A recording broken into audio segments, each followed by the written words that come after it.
Hey, what's up, everyone? Picture this. You're cruising down the highway in a sleek Cadillac or tearing up the dirt in a rugged Chevy truck. Icons of American muscle and luxury. But what if I told you the company behind these beasts, General Motors, once ruled the world as the biggest automaker ever, only to crash harder than a demolition derby, needing a massive government lifeline to survive? Yeah, GM's story is a roller coaster of triumphs, blunders, and epic comebacks that screams Detroit grit. Stick around because we're diving into how this auto giant built a multi-brand empire, stared death in the face during the bailout, and clawed its way back. And hey, by the end, you'll be wondering, could GM pull off another miracle today? Let's rev the engines and get into it. First off, let's rewind to 1908. That's when a visionary hustler named William C. Durant, think of him as the Elon Musk of his era, but with horse-drawn carriages still on the streets, founded General Motors in Flint, Michigan. Durant wasn't messing around. He saw the future in automobiles and started snapping up companies like they were candy. Buick was his first big grab, a solid brand known for reliable rides. Then came Oldsmobile, Cadillac, the king of luxury, and even Oakland, which later became Pontiac. Durant's strategy? Build a multi-brand empire, where GM offered something for everyone. Budget conscious? Grab a Chevy? Feeling fancy? Slide into a Caddy. It was genius, one company dominating every corner of the market. By the 1920s, GM was exploding. Under Alfred Sloan, who took over after Durant got booted in a boardroom drama, more on power struggles later, they pioneered the idea of a car for every purse and purpose. Sloan organized GM into divisions: Chevrolet for the masses, Pontiac for the sporty crowd, Oldsmobile for the innovators, Buick for the upscale folks, and Cadillac as the pinnacle of prestige. This latter system meant you could start with a cheap Chevy and graduate up the brands as you made more dough. It worked like a charm. GM surged past Ford, who was stuck on the Model T assembly line mentality.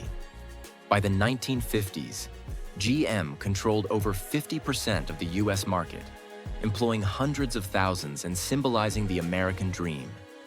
Their cars weren't just vehicles. They were status symbols, from tailfin Cadillacs screaming post-war prosperity to Chevy Bel Airs cruising drive-ins. But here's the hook. How did this unstoppable force start cracking? What invisible threats were lurking that would nearly bury them? Fast forward to the golden era, the muscle car boom of the 60s and 70s. GM was pumping out legends like the Chevy Camaro, Pontiac GTO, and Cadillac Eldorado. Innovation was everywhere. They led in automatic transmissions, power steering, and even early safety features. Globally, GM expanded, acquiring Holden in Australia and Opel in Europe, turning their empire international. Revenue hit billions, and they were the world's largest corporation. Employees got killer benefits, unions were strong, and Detroit was Motor City royalty. But cracks were forming. Oil crises in '73 and '79 jacked up gas prices, and GM's gas guzzlers suddenly looked like dinosaurs. Japanese rivals like Toyota and Honda swooped in with fuel-efficient, reliable compacts. GM dismissed them at first. Big mistake. Quality issues plagued their lines. Recalls piled up, and bureaucracy bloated the company. Brands overlapped, costs skyrocketed, and market share dipped below 40%. You gotta ask, could GM have dodged the iceberg if they'd adapted faster? Or was arrogance their real killer? By the 80s and 90s, the empire was wobbling. GM tried fixes, launching Saturn as a different kind of car company with no haggle pricing and worker involvement. It was innovative, but internal politics killed it. They poured billions into EVs like the EV1, way ahead of Tesla, but scrapped it amid controversy. Meanwhile, brands like Oldsmobile faded into irrelevance, and Pontiac's fire dimmed. Global competition intensified. European luxury brands challenged Cadillac, and SUVs became the cash cow. Think Hummer, which GM bought then dumped. But the real storm hit in 2008. The financial crisis torpedoed the economy. Car sales plummeted 40%. GM, saddled with $172 billion in debt, pension obligations, and outdated factories, was hemorrhaging $1 billion a month. They begged Congress for help, but initial pleas fell flat amid public outrage. Why bail out fat cats who built crappy cars? CEO Rick Wagoner got grilled. How do you justify flying private jets to ask for taxpayer money? Brutal. But without aid, GM faced liquidation, wiping out 1 million jobs and crippling suppliers. So what turned the tide? Would the government really let Detroit's powerhouse die? Enter the bailout drama. In late 2008, President Bush tossed GM a $13.4 billion lifeline from TARP funds to limp through winter. Then Obama stepped in, demanding restructuring. On June 1, 2009, GM filed for Chapter 11 bankruptcy, the fourth largest in U.S. history.